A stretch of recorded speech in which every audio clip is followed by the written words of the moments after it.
चीन के साथ बनी सहमति पर राजनाथ सिंह का बयान। एलएसी से सेना के पीछे हटने की प्रक्रिया पूरी। पेट्रोलिंग को लेकर भी चीन के साथ बनी सहमति।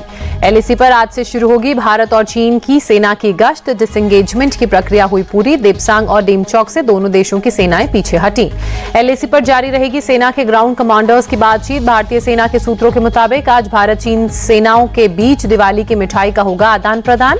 जम्मू में फॉरवर्ड लोकेशन पर गए वायुसेना प्रमुख चीफ मार्शल एपी सिंह। जवानों को हर वक्त सतर्क रहने पर दिया जोर। वल्लभ भाई पटेल की जयंती पर पीएम मोदी गुजरात के केवड़िया पहुंचे। स्टैच्यू ऑफ यूनिटी पर पुष्पांजलि अर्पित की।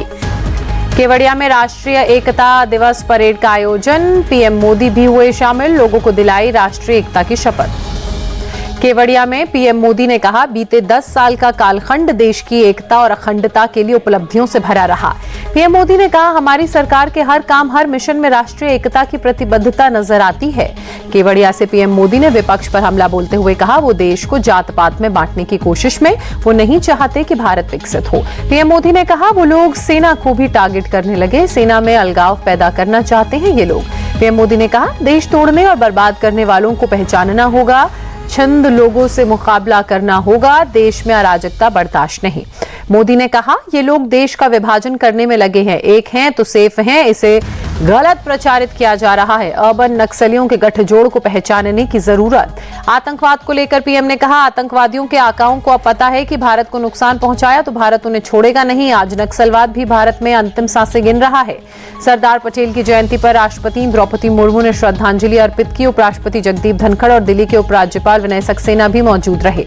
सरदार पटेल की जयंती पर राहुल गांधी का ट्वीट लिखा, देश को एकता अखंडता के सूत्र में बांधने वाले लौह पुरुष को उनकी जयंती पर नमन। उनके पद चिन्ह सदैव हमारा मार्गदर्शन करते हैं। सरदार पटेल की आज जयंती। गांधीनगर में सीएम भूपेंद्र पटेल ने दी पुष्पांजलि अर्पित की। सरदार पटेल की जयंती पर कुरुक्षेत्र में रन फॉर यूनिटी मैराथन का आयोजन। सीएम सैनी ने मैराथन को दिखाई हरी झंडी। लौह पुरुष सरदार पटेल की आज जयंती। रेत कलाकार सुदर्शन पटनायक ने पूरी बीच पर पटेल की कलाकृति बनाकर श्रद्धांजलि दी। महायुति में थम नहीं रहा नवाब मलिक को एनसीपी अजीत गुट से टिकट दिए जाने का विवाद। बीजेपी के चुनाव प्रचार में मना करने पर नवाब मलिक ने कहा, जनता का समर्थन और विश्वास मेरे साथ है, चाहे कोई पार्टी मेरा विरोध ही क्यों ना करे।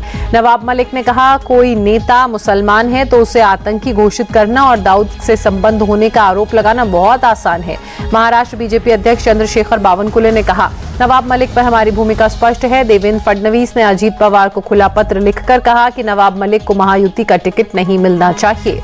अजीत पवार के परिवार तोड़ने के आरोप पर शरद पवार का पलटवार। कहा, परिवार को जोड़ना उनकी जिम्मेदारी, लेकिन कोई गलत रास्ते पर जा रहा है तो उसका साथ नहीं देंगे। बारामती में शरद पवार ने एक जनसभा को संबोधित कर कहा, अजीत को 4 बार डिप्टी सीएम बनाया, बदले में उसने पार्टी छीनी, सिंबल छीना, मुझे कोर्ट तक में खड़ा कर दिया। महाराष्ट्र कांग्रेस में बागियों को मनाने की कवायद तेज। प्रभारी रमेश चेन्नीथला खुद बागियों से कर रहे हैं बात। अब तक 36 बागियों से फोन पर की बात। भविष्य में ख्याल रखने का आश्वासन। झारखंड विधानसभा चुनाव से पहले रांची में एक प्राइवेट स्कूल में मिले 1,15,99,980 रुपए। बीजेपी के एक स्थानीय नेता मदन सिंह का है स्कूल। पुलिस की रेड के दौरान स्कूल के वाइस प्रिंसिपल की अलमारी में मिले पैसे। आचार संहिता के उल्लंघन के तहत केस दर्ज कर पुलिस कार्रवाई में जुटी। झारखंड पुलिस ने इनकम टैक्स विभाग को दी रकम की जानकारी। इनकम टैक्स विभाग पैसे के सोर्स का पता लगाने में जुटा। जेएमएम नेता मनोज पांडे का आरोप, बीजेपी के बागी उम्मीदवारों के लिए रखा गया था पैसा। निर्दलीय चुनाव लड़ रहे बागी उम्मीदवारों को मैदान से हटाने के लिए होना था ये पैसा इस्तेमाल। असम के सीएम हिमंता बिस्वा शर्मा ने की बागी नेताओं से मुलाकात। गुस्सा खत्म कर पार्टी के लिए काम करने की अपील की। हिमंता ने कहा, लोग हेमंत सोरेन के झूठे वादों की हकीकत समझ चुके हैं। यदि बीजेपी के नेता एकजुट होकर चुनाव लड़ेंगे तो झारखंड में एनडीए की सरकार बननी तय है। ग्वालियर में आज से आरएसएस के प्रचारकों की 5 दिवसीय बैठक। 554 प्रचारक बैठक में शामिल। 4 नवंबर तक चलेगी मीटिंग। पूर्व प्रधानमंत्री इंदिरा गांधी की आज पुण्यतिथि। दिल्ली में शक्ति स्थल पहुंचकर राहुल गांधी ने दी श्रद्धांजलि। पूर्व प्रधानमंत्री इंदिरा गांधी की आज पुण्यतिथि। पटना में सीएम नीतीश कुमार और डिप्टी सीएम विजय सिन्हा ने दी श्रद्धांजलि। दिल्ली में खतरनाक स्तर पर प्रदूषण पहुंचा। आनंद विहार इलाके में 418 AQI दर्ज किया गया। सांस लेने में हो रही मुश्किल।